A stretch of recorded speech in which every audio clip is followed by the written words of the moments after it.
I see it with a clear eye. So I hustle. Mama's house to Penthouse. So you just came back from JCK, is it? Yeah, JCK Black Book. Yeah. Now that JCK was a crazy. It was, man, that was something like you said. Like I even saw when I first walked in there. First thing I seen was a tech company, a CRM, specifically for jewelers. All I seen was the jewelry verse. Yeah. But it was just, I don't know, I can't remember the name of the company. I think I got them I got them on the JCK list. So we can go back. Now you FaceTime and literally walked up to the booth. I remember. We talked to the lady. We did talk to the lady. I thought they was powered by GHL, but I didn't. But as maybe AI built though. You know how I go. As I was talking to they were people that worked for the company, so they might not. No, yeah. Yeah, they like, man. Hey, sales rep. This is what we got, bro. Like, what are you talking about? I don't know. I don't know what it's powered by. I don't know. I'm looking at. So for people who don't know, what is JCK? JCK, I actually don't know what the acronym stands for, but I do know that it is the biggest jewelry vendor event in the world. It's like a huge vendor event, and it feels like, to me, every single jewelry company was there. If you have a convention center in your town, like if you from Houston, you know about the George R. Brown Convention Center, okay? So the Venetian in Las Vegas is a big-time hotel, huge hotel, phenomenal big hotel, but they got a convention center in the back of it. Mm-hmm. So imagine your town's convention center filled from top floor to bottom floor with absolutely nothing but jewelry vendors. The people who do the laser printing on the back of the pendants, like how we laser sketch something, how it be lasered. Though just in all the different aspects of the jewelry industry. End to end, all of the natural diamond. GIA was there. Jewelry Mutual was there. The insurance people was there. Cowboy VVS was there. The newest custom jewelry app. I mean, we had our own booth. Our vendors was there. I mean, they had every part of the world had its own zone. So Hong Kong, everybody who do jewelry in Hong Kong was there. Everybody who do jewelry from India was in their own little zone. It was just, I got like 50 miles in the 3 days of walking. It's crazy. Man, it's crazy because I think that that just goes to show you that a lot of times, even in your own industry, there's these events going on just like JCK. Yeah. If you go to them, you get a lot of connections. But really, I think this is a simple way to expand your business. I have this theory that if you're trying, like you go to stuff like that and you're trying, people are more willing to do business with you, even if you're not that far ahead, simply because they say, well, you took the drive. That's what I'm saying, to come out here. So, and you got something in common. Like, I seen you at JCK. Mm-hmm. That's so powerful. Because it's just so powerful. It feels like you're more in the know about the industry too. You are. Because now when you talk about it, it's just language. Like, say you run an ad, because you got the JCK Black Book, right, with the vendor list for all the jewelers who want to start a jewelry business. Yeah. I know you're going to talk about that later, but I'm just making the point that JCK word is something beforehand. If you didn't know about it, like, people may be like, oh, they don't know about the industry. But when you say, hey, I got this JCK book, now people in the industry like, oh, okay, he know what's going on. It's a common ground. Like, you in the industry, you inside of what's going on. And it, like I said, I took a picture with everybody I talked to and send it to them on their WhatsApp or in their text thread. So, like, even if I hit them up 2 years from now, they're like, oh, okay. Yeah. That's smart. I just think about how I even had to build my relationship with the current team that I was even there with. Mm-hmm. Like, it took a year, damn near, to like get the full undivided attention of Yash. You know what I'm saying? Yeah. Before, if I would have just knew about JCK, you can just go run down on them. Yeah, right there. And then, boom. And then it's like, it's such a high quality event. They got the buyer's badges, and then if you a vendor, you have a vendor. So if you have a buyer's badge, everybody is kind of entertaining you more. Because you're a buyer. You're a buyer. You know what I'm saying? It's set up for that. Mm-hmm. So people set up the event, whenever they set that event, they understand I'm bringing all the people together, the vendors and stuff like that. And I think this is a good lesson for business, building these things, you can even be one of the people who builds one of these marketplaces. Like they got the Aspire conference for entrepreneurs that goes around to all the cities. I went to that, and if you go there, it's just entrepreneurs, but business people. You could be talking about something. Like we were in a room. They said, raise your hand if you're using agentic AI, which just means coding AI. And I raised my hand, and it was me and only 2 other people in the room in Houston, Texas. It's not a small city that we're not using agentic AI. And a lot of people start coming up to me talking about, hey, well, how y'all using it? What are some ways that we can connect? So I think that going to these events is just a huge way for you to start getting in the industry and getting around people in your own city or in your own towns or just in the industry you're trying to go after and find some success. Yep. All right. I think we got a good question today. A great question today. A very simple question, but I do like it because I think it talks about something that a lot of people will struggle with. I know you have some insights on this. So you ready to get into Mama's House Mail? Let's get it. All right. Mama's House Mail everywhere. One of my favorite parts of the show. All right.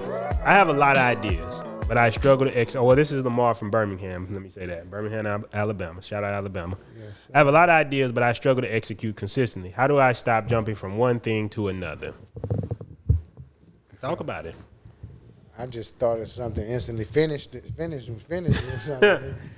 That's what's practical. I got some practical ideas on I think this. we were just on that with the task with clarification of like what do you actually want to happen. Well, I think with all things, when I talk about these things, I always try to start with a mentality that makes you want to do this in the first place.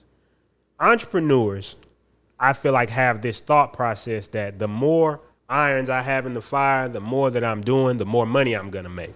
Because you read about these people, oh, he owns 104 businesses, he owns 15 businesses, he owns 20 businesses, but they're unaware of how that person got to that place, how they get to owning 15 businesses.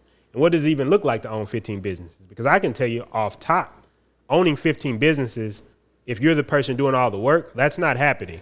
You're not even gonna make it past one. So I think the mindset that people go into thinking about, oh, I'm gonna do different things, is simply because they think a lot of times they're gonna make more money.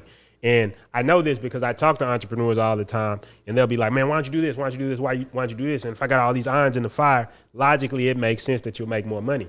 But they call this shiny object syndrome. And it's basically like in entrepreneurship, what they tell you want to do is you want to select a customer or industry or something of that nature. Then you want to select a vehicle.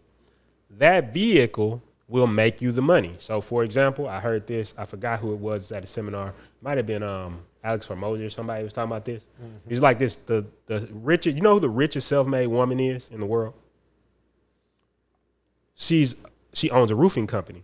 Oh yeah. And they only do residential roofing. They don't even do commercial roofing. It's like $12.5 billion. She richer than Jeff Bezos? She's not self-made. Ah. You get what I'm saying? Self-made means she made the fortune. Yeah. Jeff Bezos' wife is richer, I believe, but she got it from a divorce. After real. Yeah. So, but what I'm saying, she's self-made, and it's a roofing company. She only does one thing.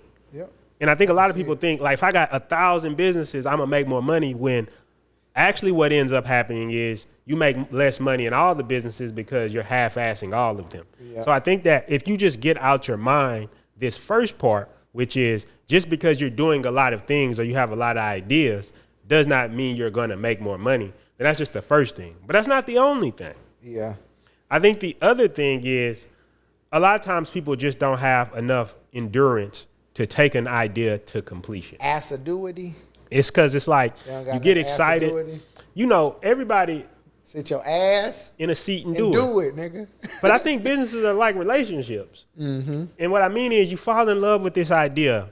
I'm about to do this company and I'm about to make so much money and I'm about to influence the world. And then you get in there, you get that first roadblock and all of a sudden you say, man, you know what? This ain't how I'm gonna change the world. This ain't it. This ain't how I'm gonna move forward. And I think that ultimately these are the things that start off as entrepreneurs that slow us down.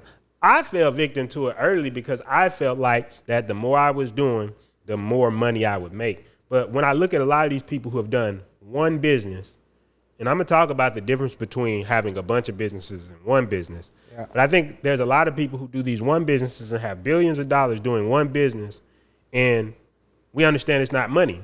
If it's about impact, well, then after you make a lot of money on that first business, then you have enough capital to throw around so you can create impact. But it's a fundamental difference in thinking at the top versus at the bottom that I think makes people not stick to one idea. Fundamentally, you think that, okay, let's go another route. Let's say it's not about the money, right? Let's say it's not even about sticking to one thing, right? You can stick to an idea. Yeah. Right? And we'll talk about some shit with that. But then I would say that the people who are running multiple businesses, they're not sitting in all the board meetings and corporate meetings. They might be sitting in the board meetings, but they're not sitting in all the company meetings and sitting there running around and going and negotiating, doing the sales in all these different companies. They have a team of people that they've brought in. They're very good at this point in their career at bringing teams of people together, putting them in a room and getting value. So that person is probably talking to multiple CEOs, people who run those companies. So now, yes, they have 15 businesses, but they're an owner in 15 businesses. They're not sitting there working in any of those businesses. So fundamentally understanding that if you want to get to a point where you own multiple businesses, you build one business up, you exit that business either, well, you're not going to sell the business if you want to own them all. So you exit that business not by selling it, but by getting a CEO to actually do the operations for you, and then you can focus on other business. What was the question again? So basically, he was saying that he struggles to execute consistently, and he keeps jumping from one thing to another. Yeah, that's a luxury based on, like, because I was trying to figure out how we had ended up getting to the CEO that actually has to jump from one business to another one. And, like, be a board member at this business, hover over and look at it, then go over here and hover over something and look at it. That is a luxury. If you find yourself doing that, like, in your company, that's indication that you need to focus on them areas to get out of that. Yeah. Like, because you're in the HR department, then you hovering over here doing some finance, then you doubling back over here doing some marketing, then you doubling back. That it's the same mentality. It's the same thought process. Because it's a luxury to do that. Like, at the very beginning of the business, you're gonna have to do all of those things, but it supports jumping from every other thing else. I think fundamentally what it is the person who's thinking a certain way, it has not gone through enough business and taken it to completion to understand what actually has to happen for one business to function. Yep. Because owning multiple businesses is great. That's what we all aspire to do. We always talk about a cosmopolitan lifestyle. Mm-hmm. We have multiple businesses, but we have a situation where we understand that we can't run all those businesses. You're right. In order to do so, somebody has to be like, I'm going to run this business. I'm going to run this business. And you act as an owner in a business versus a worker in that business. You'll come to a conclusion that the only way you can run multiple businesses is when I get this one down pat, and then it starts to make you like real adamant about like what it is that you do, because to the roofing point, the quicker you can just get down one thing, like we heard, and I'm gonna talk a little bit at the end, I guess I'm gonna get a speech about the app somehow, somewhere at the end of this so I can clip it. But we're Cowboy VVS, your ultimate jewelry tech solution. Like, we focus on custom jewelry. Like, we're a custom jewelry company because to do custom jewelry, you have to have the technical skills to do it. You have to immerse somebody in the world and give them a CAD design quickly, and you know, you have to be technical to do it. You know what I'm saying? But that's like the ultimate, our ultimate goal, and that's what we're focusing on. That's like we do custom jewelry. We saying that because we do have RTG that we will promote. We do have ready to go orders like just the standard jewelry business model. We have that. We have ebook products. We have all of these things, but we focus on custom jewelry. That's like our main thing. Like, the main source of revenue comes from that. And then, of course, the white label version of the app. We also provide that's where our revenue comes from. We're a tech company and we do custom jewelry. That's what we do. So it's easy to focus. And once we get the We already got the custom jewelry like kicking and flowing, but we still can tighten up a few more screws. We'll be able to look at that pipeline and be like, man, that motherfucker kicking. And then at that point, we're going to tighten and screw the next product that I just talked to you about, the white label version of the app. At those 2 points, now we got 2 products kicking. We could do anything that we wanted. We can go make an album and promote that. We can go, but you see what happened? We focused, and y'all probably don't even buy custom jewelry.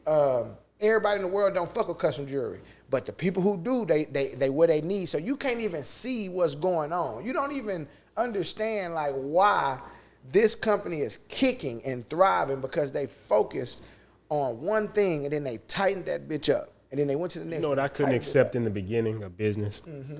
I couldn't accept how limited my scope was because I had never built a business before. Because I'd read a lot of books about business. I understood a lot about business in theory, but I'd never built a business.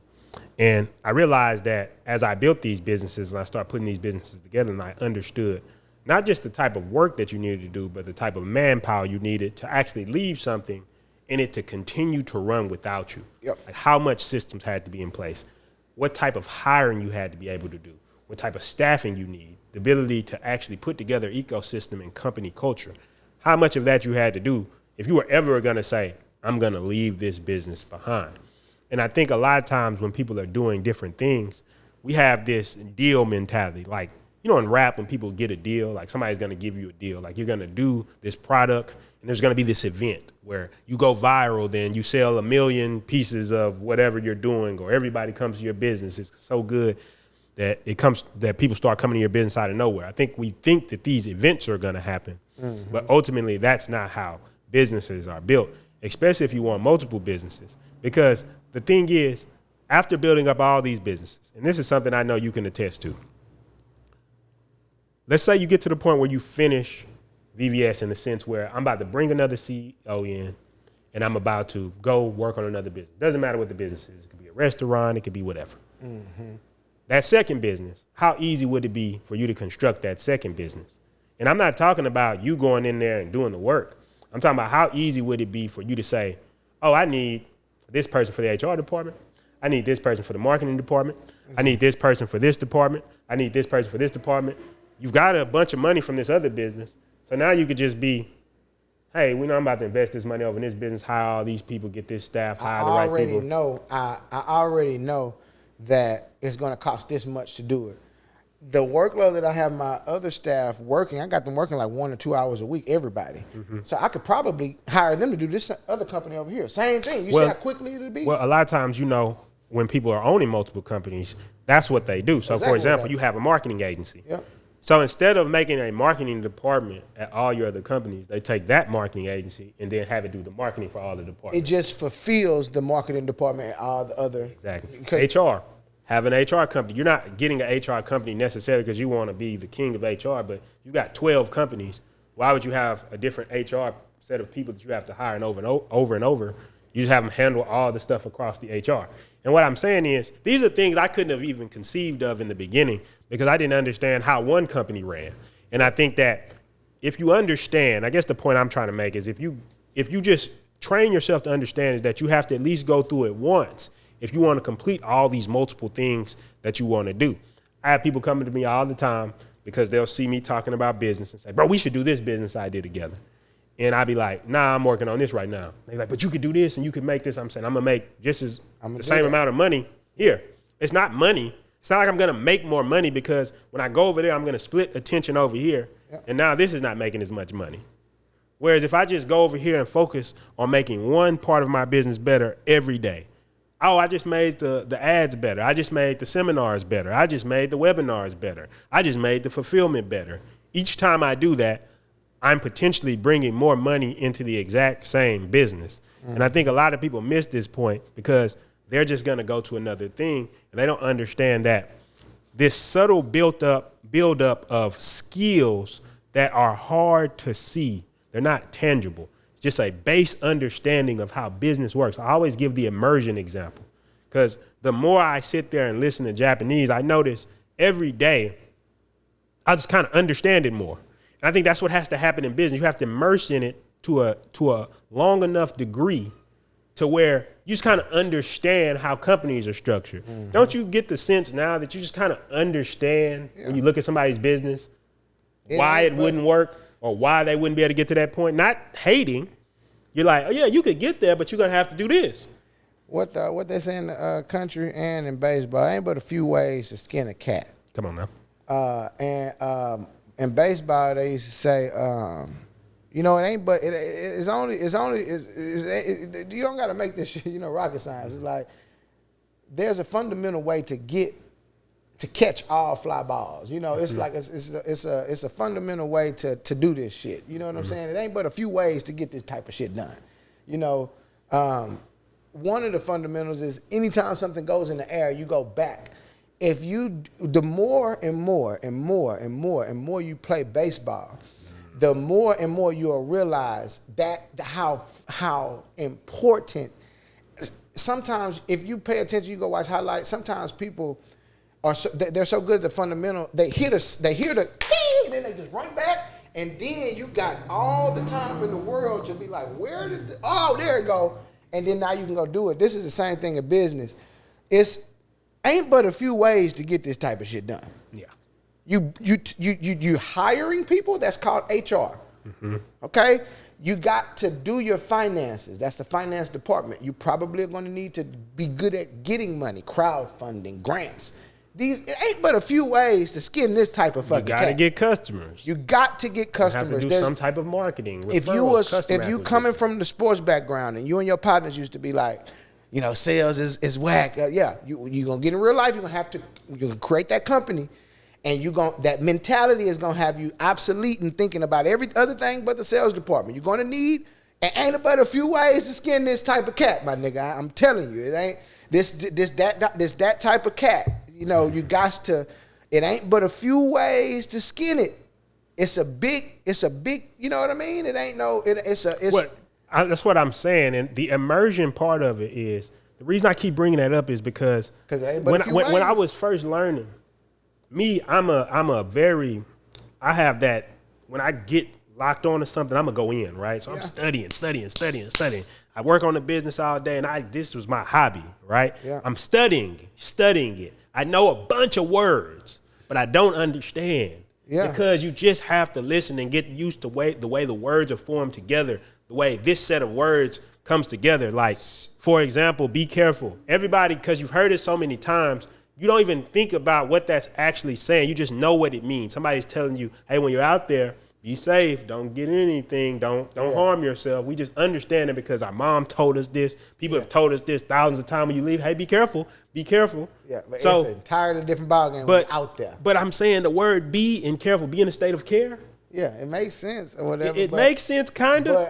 But when you outside, I can give you thousands of practical ways to be careful. So, you know what I mean? In Japanese, they'll say kyotsukeru, right? Which is like, ki is kind of like energy, mind, attach energy, and like sukeru is a way of saying attach. So attach mind, attach spirit, attach. You get what I'm saying? It makes sense, but you just have to know the phrase. You just have to know the phrase, because if you just translate them separately, you probably wouldn't know what it meant. You'd probably be like, I don't get what this means. Mm-hmm. And I think the whole thing is, when you look at business, it's the same way. Part of it, you have to go through it long enough to gain the skills. And if you stop looking at each thing as the ultimate success, like if I make money off this thing, it's the ultimate success, you got to shift your mind to thinking that the knowledge you're going to gain by pushing a business, even if it fails to completion, that is what's going to make it where the next business is easy. Yep. So then, instead of your ideas not working, you not sticking to an idea, what ultimately happens is you're looking at every idea as I'm collecting something from this idea. Right. I had a thought, this is so side note. I don't know if this would even be possible. It could. While we doing this, we tilt the camera down a little bit and just play dominoes. Don't keep score. Just play dominoes, like, while we talking. I don't know what that would do. I think it'll just, I don't know. Y'all can't see the table. Yeah, like we ain't even, like, it's just going though, y'all. I think y'all don't know nothing about no dominoes. I think it'll be cool. even with guests don't know how to play dominoes though. So if they Depends on the guest. yeah, but you got to be sharp. You was too. there that day. Swanky Sand tried to play dominoes against me, huh? I was there. I think yeah. That's what I'm saying. I think it'll be you gotta Ran him off the table. you gotta be able to I don't know. Clip this out and send it to him. Ran him off the table. I never forget. I told him every time you play, I'm gonna score. That's what I'm saying. Like I think I don't know how. See, because we're not taking score while we filming. Mm-hmm. You just kind of going through the motion and then like it's over and we still talking and then foul, nigga in the middle of a I bet talk. the quality of that'll drop. The quality of that play will drop because you're trying to keep on listening. Yeah, the quality of the game would drop, but I think the audience would have like they would have like it's like a clusterfuck of entertainment. It's like but you have to be sharp. I don't know if I think it's actually a good point of what we're talking about today. That's I thought about to bring it back to how we was going because I brung it up. I thought about it as you were talking about something totally different about 10 minutes ago. Mm-hmm. And then I found another opportunity to slide it back in there. I did that because in my gut, it had something to do with what we're talking about. Well, I think that it's like the focus, right? It's like you start doing something in the middle of this podcast, right? Yeah. It's like the podcast quality is going to dip. Yeah. And the gameplay quality is going to dip. Or, right? Yeah. Because if people like it or not, it's not what I'm specifically talking about. People might be like, shit, I fuck with the fact that y'all was playing dominoes while trying to do a podcast about business. Yeah. But I think ultimately what I'm saying is either one of them could be great entertainment by themselves. Mm-hmm. But the quality of each is going to dip significantly because we're trying to do two things at once, right? Fuck the game. But yeah, I'm with you, yeah. So I think that ultimately this is the point I'm getting at when it comes to not focusing on one thing. We don't understand that failures, going to completion, going until failure is ultimately part of the entrepreneurship game. People don't finish things. And what I mean is that's a habit that you get when you're young. If you've had parents that make you finish it, like they used to make us, if we signed up for a sport, we had to play all year. Oh, yeah. Even if we don't want to play anymore. We're like, I don't want to play that no more. Now you got to finish. You don't have to play next year, but you got to finish this year because you signed up. I remember in my favorite book, Iron Will, they talked about, Gladstone, one of them old people from 1900s. Their children was taught to complete anything, no matter the undertaking. I think that ultimately you have to start making this contract with yourself that, hey, if I do it, I got to complete it. What this will do is two things. One, you're going to start taking things to completion because, I said it, I have to complete it. But two, you'll really take time to think about every idea that you do. We had this problem, remember? Mm-hmm. We'd have all these ideas. We'd be like, hey, we can't really put no energy into that idea because we're going to have to complete it.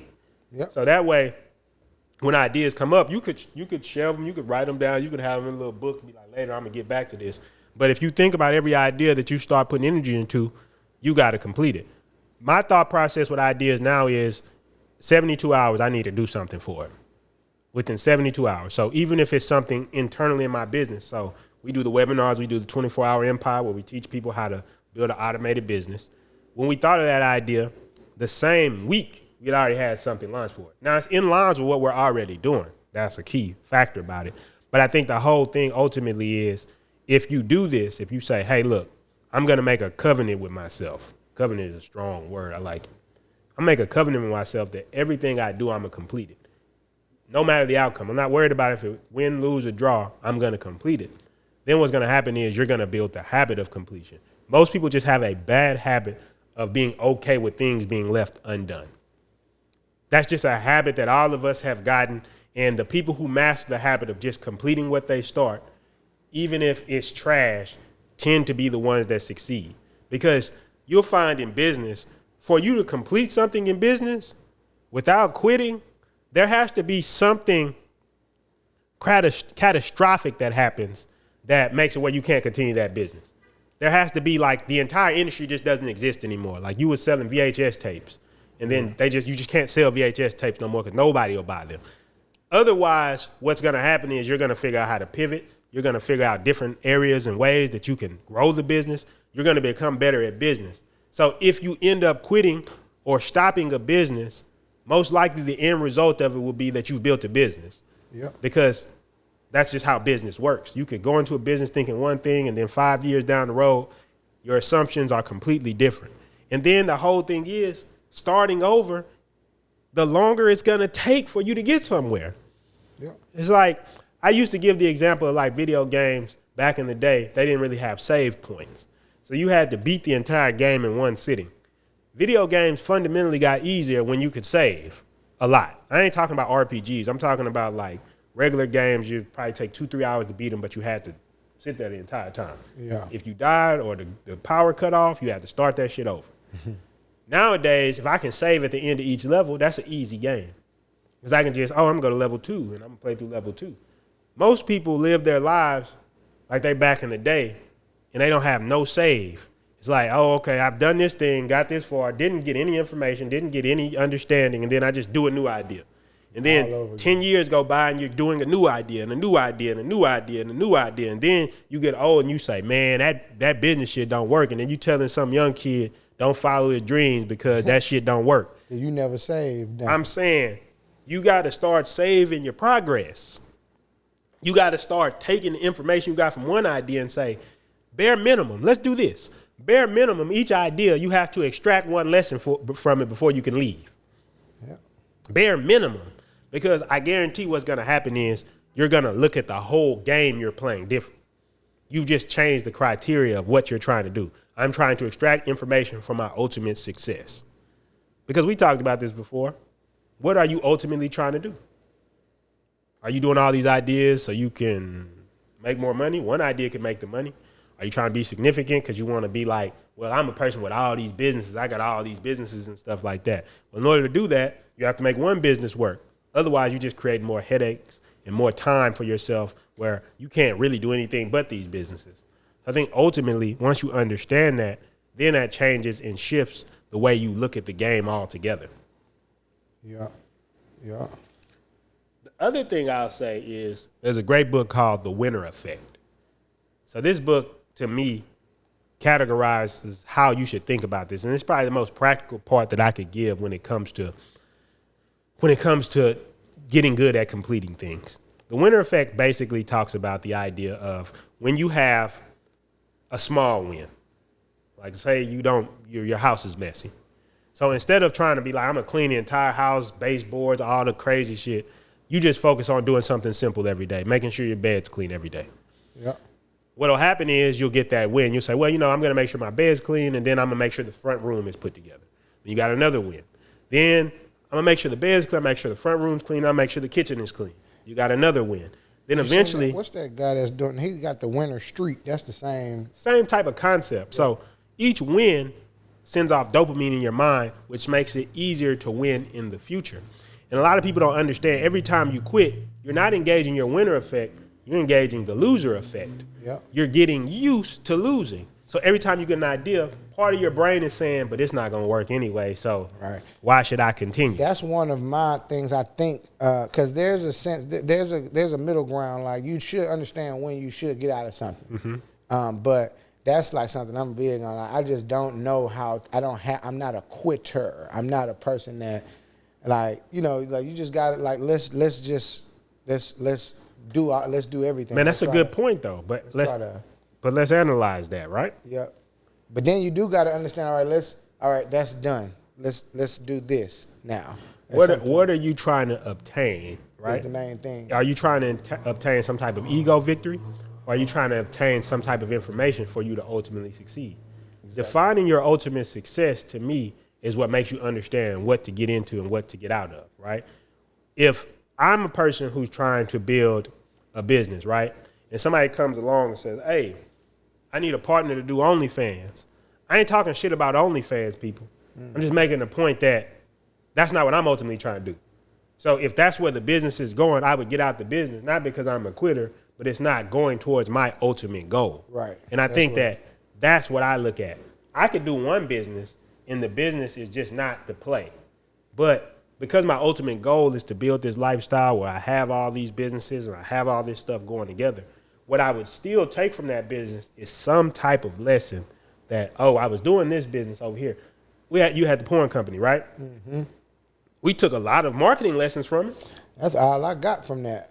That shit is what tossed me heavily into tech. Because I remember at that point, if we would have knew what we knew now, or if the world was just as advanced as it is now, we would have built the app around that shit for sure. Or some a well progressive app like OnlyFans. OnlyFans is not in the Google Play Store. It can't be. I don't think it can be. Yeah, but back then, like that's all we were looking to create. That was a long time ago. It was just some sort of little back end that, and to do it quickly though. Think about all that HR and all the other stuff Nah, we learned. you need right? that, Most yeah. people would look at the fact, oh, it's a porn company, and they go crazy. Their neck will stand up on the back of their neck. Their hair stand up on the back of their neck and be like, nah, I don't fool with all that. The whole point is, I'm saying I'm not looking at the companies or anything like that. Of course, morality plays into it for me, right? That's I'm not doing ultimately something why illegal. we didn't push it. It was Well, like, I'm you saying gotta just might scale not be it. what you want to do, Yeah, right? I didn't want to scale that. But what I'm saying You gotta is, go to work looking that's at the it. point I'm saying about not being a quitter. It didn't go in line with your ultimate goal. That's why I think it's a great example. You could have scaled it. Yeah. You didn't, but you took a lesson from it. So the whole point is, by engaging the winner effect, is you take win after win after win after win. You look at the things that you can win at now. I always tell people, going back to this, I've talked about this multiple times. When I first started business, I would get up and just make sure I signed in a sheet and signed out a sheet every day. Yeah. And everybody be like, why are you doing that? Because I wanted a small win of being like, I clocked in, did work all day, and I clocked out.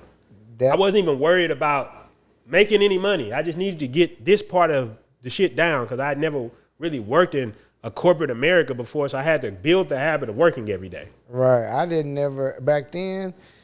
The porn company gave me the confidence to get groups of people together and do meetings. Mm-hmm. Like it don't matter where the meeting was at. No matter you can get the people together and then you don't even have to have nothing. You have to have nothing. You could just, if you're willing to get people together and then talk about a common thing, like y'all will come to something. Now you at JCK Yeah. talking to vendors and bringing vendors together, people from all corners of the earth, right? And you was doing that with Uncut. You had people from New York, you had people from Brazil, you had people from Spain. And now it's easier. Now all I gotta do is focus on like 6 departments. Like I used to have we used to have a community group for every city, every country and all that shit. But now it's like a company, you just have the community group for HR. Okay, you have your community members in there.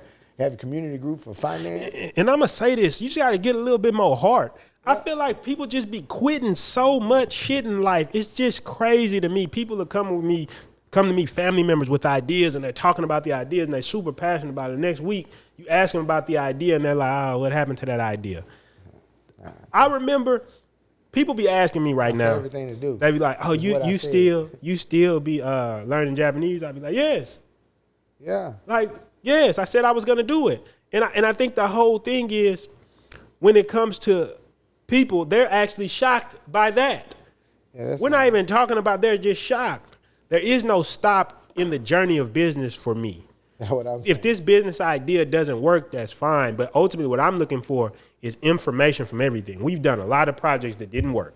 Yeah. But we gained so much marketing information, so much sales information. It's not, it's not even that it don't work. That didn't work. Now this worked. Now take all that to the next thing, and now it do be working over here. It's like, so did it not work? Yeah.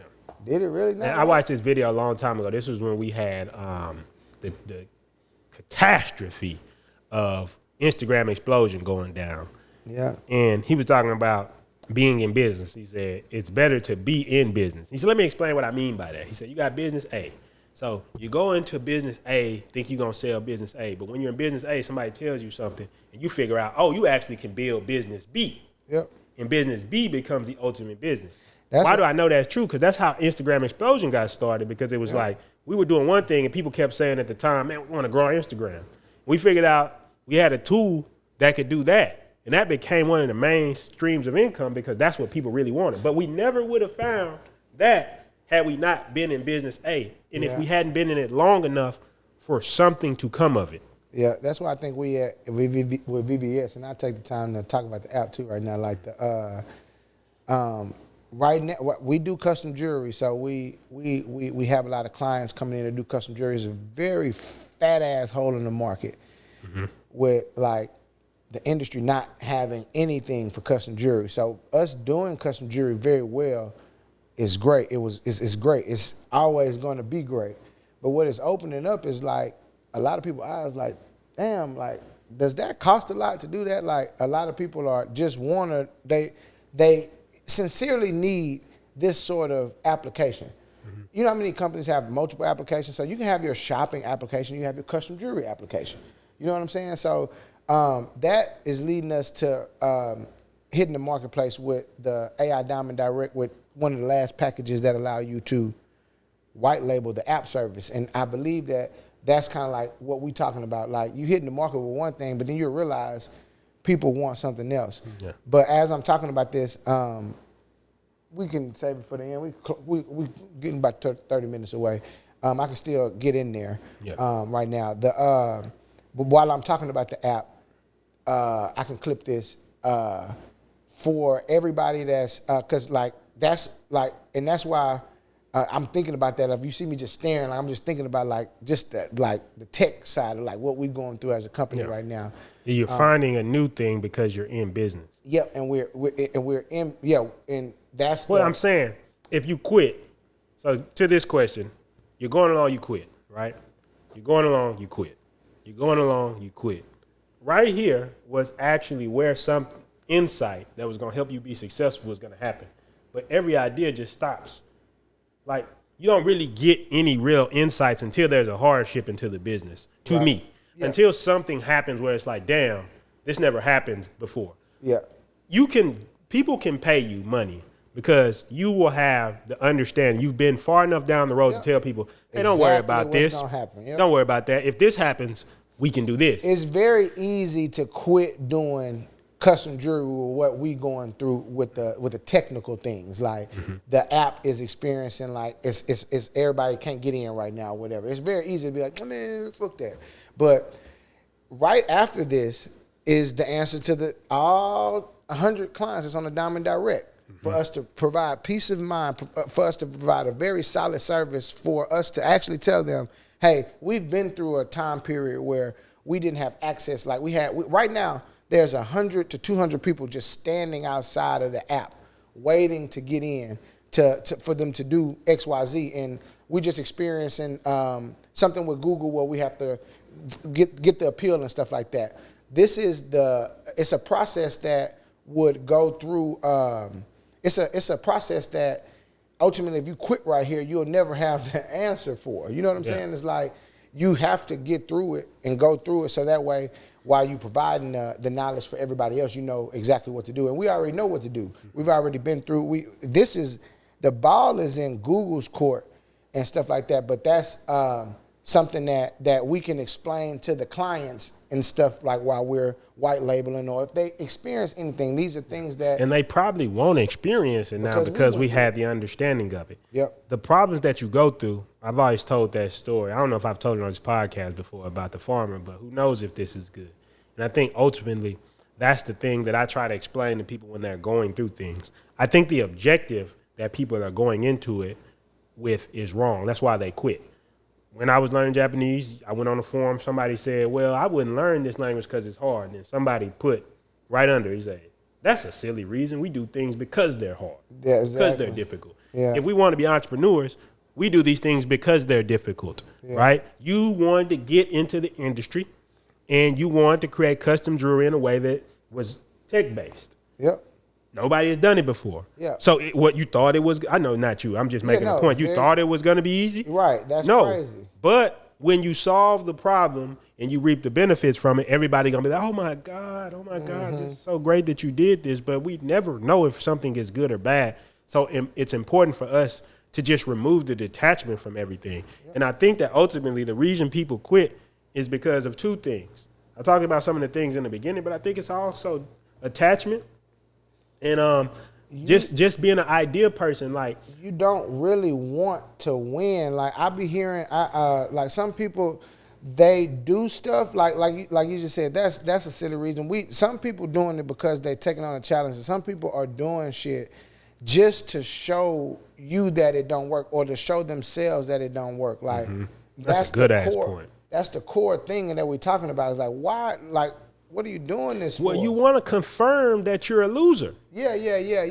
That's the That's the point blank. If I can just like I'll listen to a nigga, you a loser, or I'll listen to a nigga, that's a winner.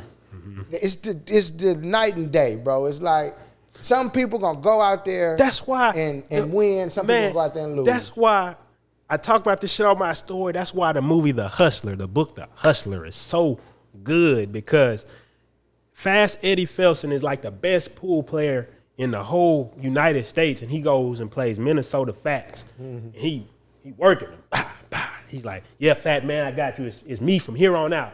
And then a dude in the back says, stick with this kid. He's a loser. And he like, stick with this kid. He's a loser. He's so just keep like, playing. He's like told Minnesota Fats, stick with him. He's a loser. Yeah. Falls apart. Yeah. Loses. And after that, he go talk to the dude. He's like, man, why you said I was a loser? He said, look, you could play Minnesota Fats 30 years straight every day and you would never beat him. He said, because you're a loser. Yeah, he said, all of us have a loser inside of us. We got to choke the oxygen out of them. So when you make a declaration to win, then you say, every time, no, I couldn't win. Somebody like me couldn't win. You choke them. You choke them to tip. You choke them. So, yeah, people think I'm aggressive. People be like, man, you know, XYZ. Well, I don't give a fuck about none of that because what you're looking at is a nigga who is a winner. I'm not Don't losing. entertain that shit. If I lost, I learned. If you saw it, cool beans, nigga. That's cool. We finna get right. But I feel like back out even there. losers are the people who sit on the sidelines and laugh at people who have tried and failed. Absolutely. And then the covenant of losers sits around and talks about the people trying, and then they feel good about themselves because a bunch of other people who are not going to succeed are going to sit around and be like, you see, that shit ain't working. And then all y'all can get in a little corner and circle jerk each other about how the shit don't work. I think that is that is what most people want to do. It's like, see, like I told you it didn't work. That I grateful that I don't even know any environment, no pockets of groups that I don't even know where that exists at no more. Man, I used to remember those groups, but the whole point is I made an effort to get out of those groups. Because my whole point is I realized that people, you know what people used to do? And this is why I'm saying you got to get better people around you, right? Most people get the habit of losing because everybody makes it okay to lose. Like if you have somebody who made you finish shit, that's good. For example, the community of people I'm around, finish the shit you say. Don't say shit you're not going to finish. Yeah. And I think that when you're young, people be like, it's all right, bro. It's cool. Nah. You don't have to do that if you don't want to. Man, it's all right if you don't do that. Man, man, people stop doing that shit all the time. That shit ain't nothing. And the whole thing is, you will feel good because somebody validated you about quitting. But the first time somebody tells you, bro, you're a quitter, you're a loser, then you want to get mad, you want to puff your chest up, you want to fight because somebody called you out for what it is. All of us can be winners, but people are losers because they let that little voice that says they're not good enough, it's not going to work, or I ran into a roadblock, I should just stop. They're going to let that win 99% of the time. Yep. But the one person who goes through some hardship, has a difficult time, and then overcomes it, they're the people who start getting that winner effect like, I could win. Yeah. And then once you do it enough, now the losers, you can't hear them anymore. Their voice is so small that you just the person who wins. Exactly. Going up against the person with the winner's mindset and the loser mindset, who you think is going to win? Every time.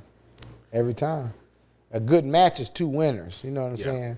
That's where you get those epic showdowns of like, damn. And winners lose. Yeah. With their chest. Winners lose, but they're not losers. No. Big difference. Mm-hmm. You just saw a good match. That's why I said if you saw me lose, cool beans. Mm-hmm.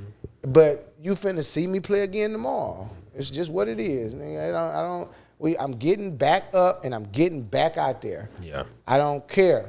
I don't give a fuck. And that's ultimately why I think when we talk about the questions Lamar asked, it's basically executing consistently is, to me, making declarations to yourself about things that are going to happen. Remember we used to write down shit that's going to happen for goals? We just used to put shit that's going to happen over the goal is like things that we're going to do. And I look back at that because I still got the board. And I look back on that. It's because it's in my mom's garage at her house, right? Mm-hmm. Still got that board. And everything we said on there has happened. Yeah. Everything we said that we were going to do on that board has happened because it's shit that's going to happen. And I think that That's the ultimate problem with most people when they do an idea. I don't speak certain ideas because I know that I have to execute completely on an idea. So I'm going to finish the ones that I have right now. Because once again, I always talk about this book, An Iron Will. They talk about either God has spoken or he has not spoken, right? Mm-hmm. Do you believe that you are meant to lose? If you believe you're meant to lose, then you're going to keep doing ideas and you're going to stop because you thought because you ran into a roadblock or you thought because something supposedly is going to make you more money, shiny object syndrome, that that's what you're supposed to be doing. Mm-hmm. Not understanding that that is ultimately the call of the loser. Oh, you have an idea, but this thing can make you a little bit more money. Then you go over there. Oh, man, that didn't work out. Then you stop doing it. These are all the calls of the loser. And the people who succeed, and this is one of my favorite parts of the Bible, right? Mm-hmm. And it's wide. I always try to get the quote right, but it's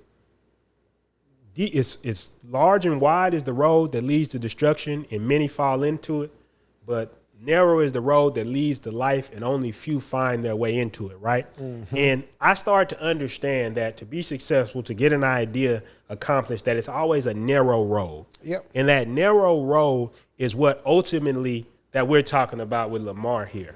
We're talking about if you're going to get ideas accomplished, if you want to execute consistently, there's a narrow road. Yep. There's a narrow set of behaviors that lead to the success that you want, that you do over and over and over again, that you are corny about how you do these things.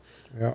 When it comes to listening to other people, I understood I had to cut that shit out completely because most of the people, especially when you're starting off, are going to be losers. Yeah.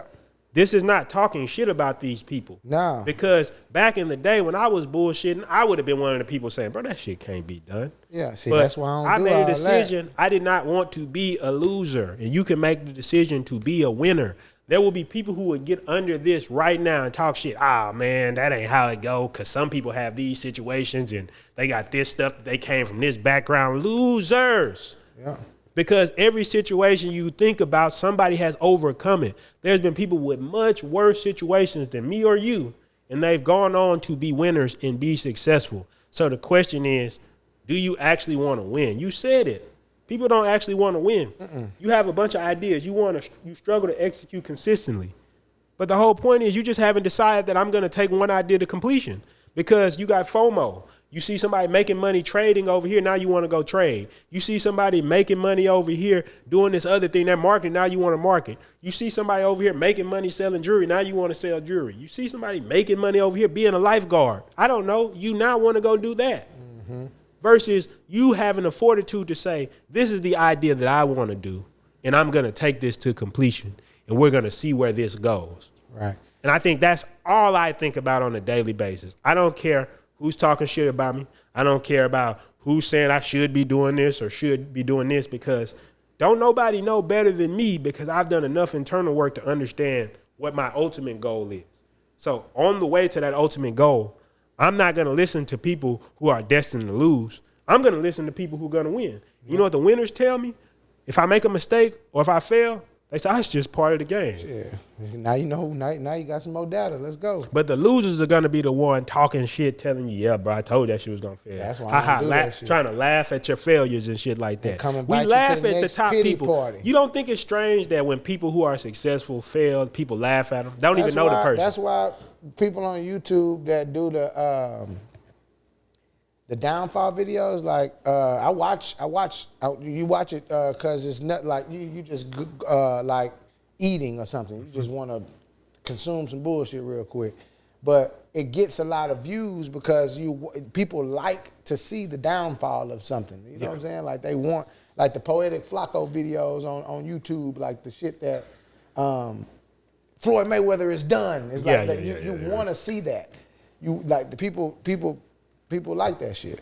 Because you want to reaffirm in your mind that the shit is all fake. And anybody who ever got successful, they were some type of criminal crook, luck, or something like that. My nephew just got out of jail, and he said that same shit. Like everybody had to do something illegal to get in the game. And I said, man, I remember saying the same shit. I remember thinking the same thing. But here's the reality of that. you coming from a specific mindset. Like you really coming from a place of like extreme scarcity when you're thinking like that. Because the reality is, here's the truth. This is why people frown upon like the little lazy ass drug money or the lazy ass like scamming money, because it's cool money. It's like $2.3 million or $23 million and all that. That's cool.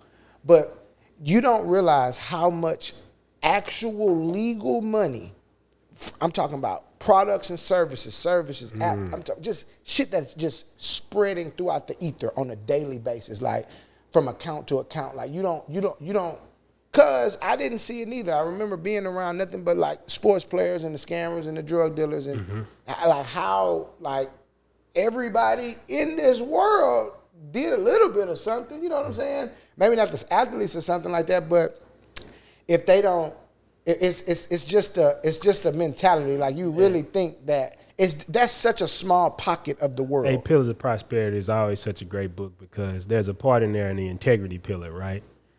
And he says a businessman stood up at a seminar and said, this thing is the early 1900s, so this shit, nothing's new under the sun. So he stood up and said, well, no one can be completely honest in a business. You have to be a little bit dishonest in order to be successful in business, right? Yeah.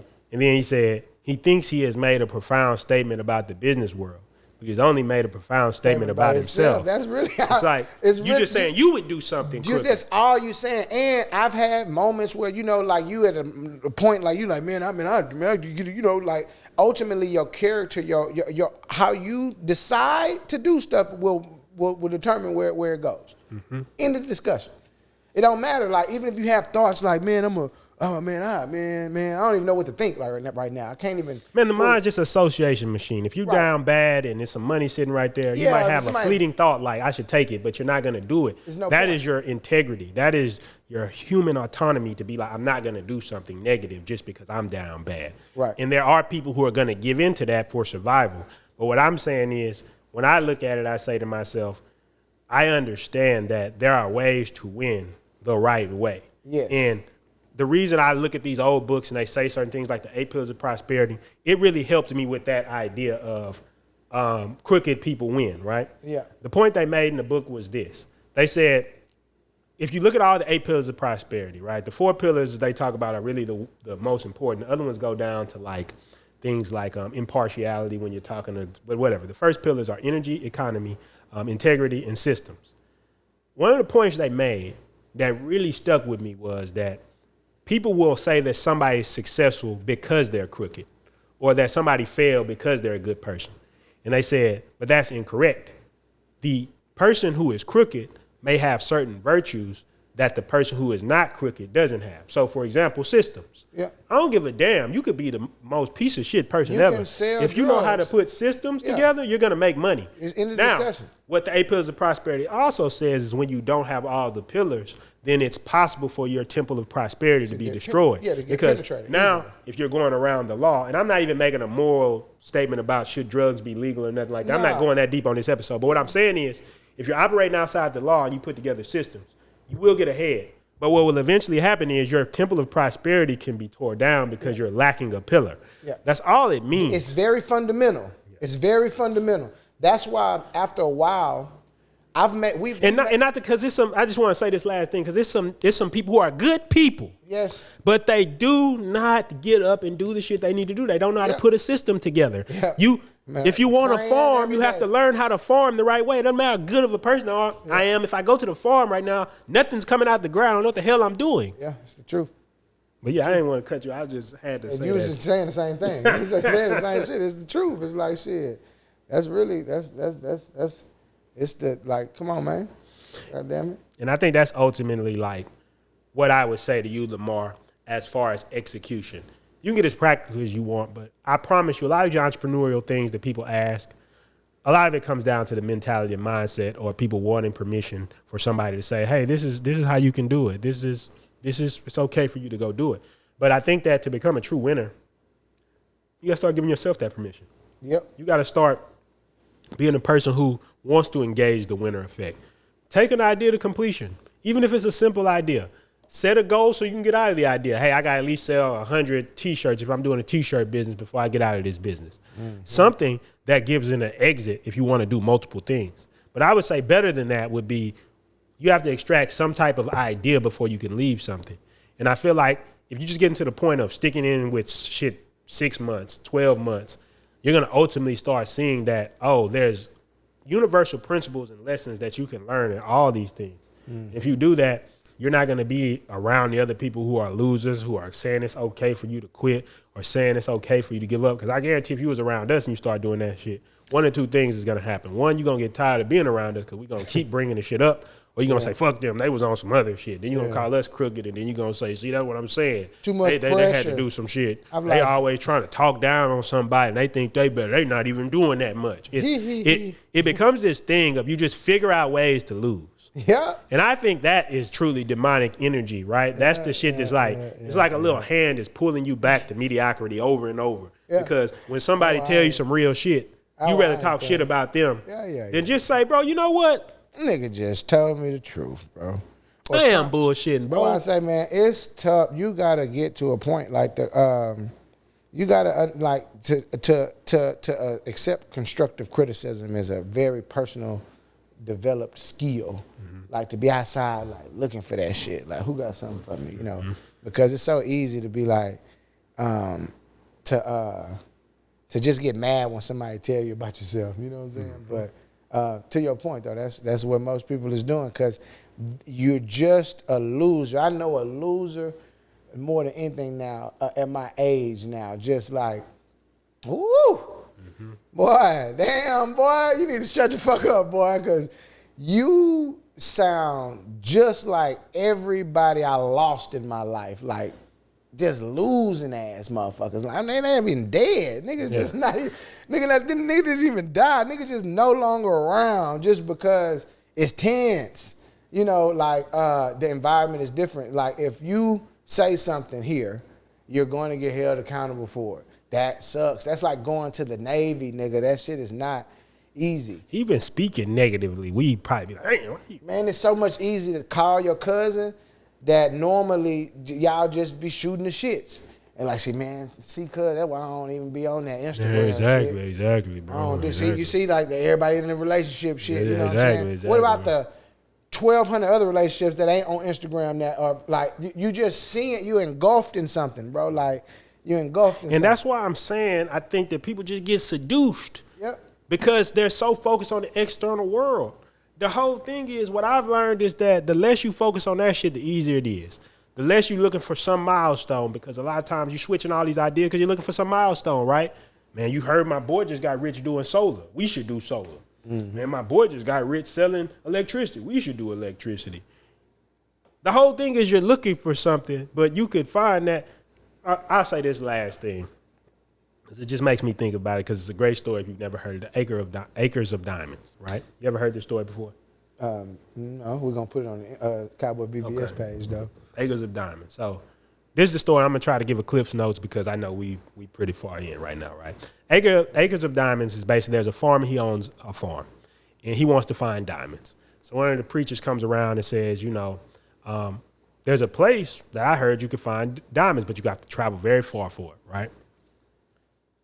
Farmer sells everything.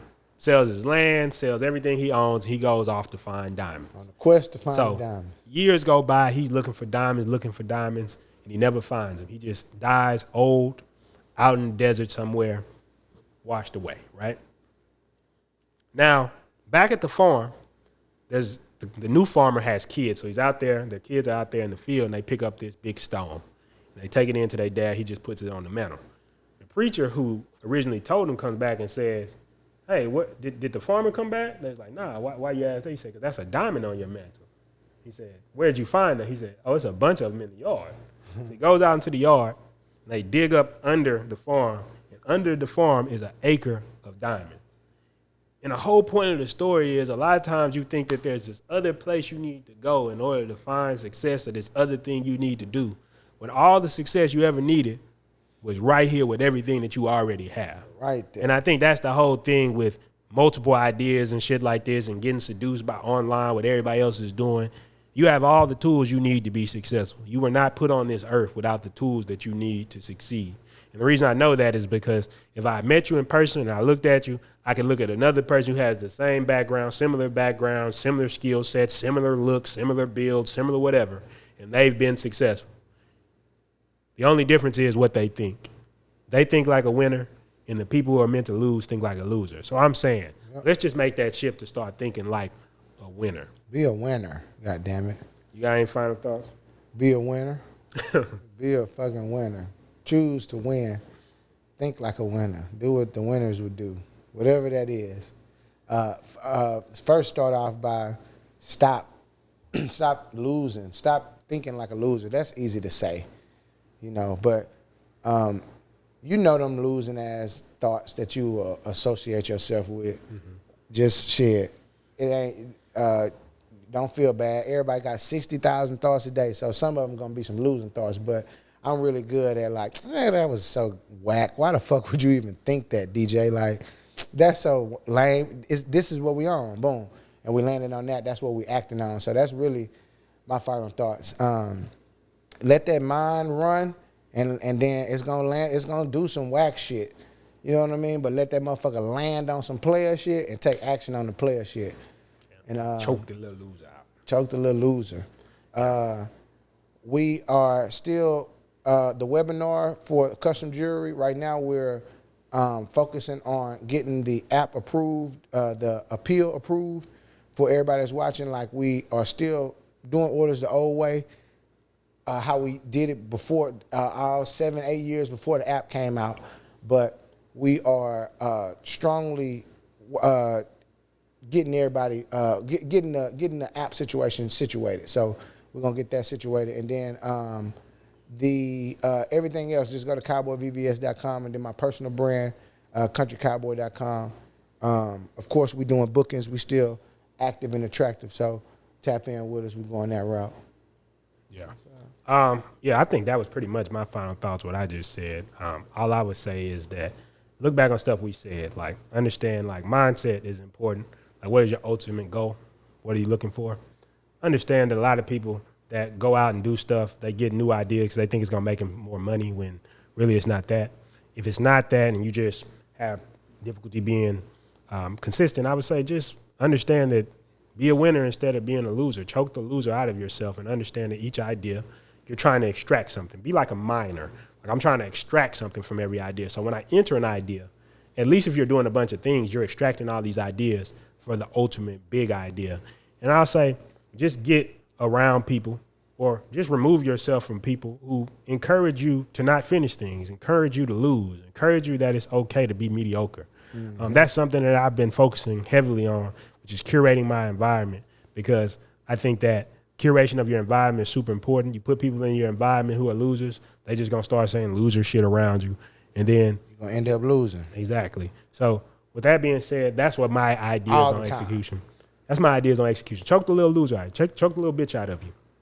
It's part of us all that get scared when we go and do something difficult we've never done before, or we run into a roadblock we've never seen before that makes us want to be like, this is it. But I think at this point in my life, because I've won so many times, I just think I'm going to win eventually. If I don't win today, I'll win tomorrow. Yep. And I think that's all that it takes to be successful. And I know how I done caught on to you motherfuckers. You motherfuckers, y'all gonna forget that I lost anyway. Y'all gonna if I go on my winning streak, I could have been on a losing streak. If I go on a winning streak, y'all gonna be riding dick. I done seen you niggas in 4K. I saw y'all. Y'all gonna act like I wasn't even losing anyway. So that's why, fuck them losses, man. Fuck them. Because nobody remembers. They don't remember them anyway, nobody man. remembers. They gonna trust. Soon as you could have been a whole loser. Once the app gets back up and it's been 5 months, people are not even gonna talk about that shit no more, right? It's gonna be one person, man. But that app went down, but they're gonna be like, I don't know what you're talking about. For the last 4 months, 4 weeks, going on 4 weeks, every day, I think that the app is about to come up. Mm-hmm. What I think. Yeah.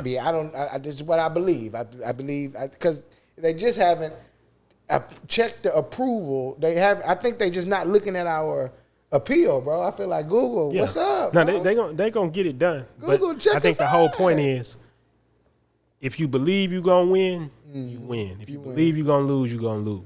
I'm not about to argue with you if you want to be a loser and argue with me that you're a loser. Yeah. I'm not going to argue. Like, you come to me like, I'm saying, look, I always lost. Well, all right, bro. But I'm saying, wouldn't it be better just to shift your mindset to I always win? And then even when something that appears to be a loss happens, you say, oh, that was for my benefit because I could learn this later. Yeah. Never lose. Never. You only lose. It's perspective. Never lost. Never lost. It might. I say it was a loss for you motherfuckers because y'all understand it like that. It just helps you digest it better.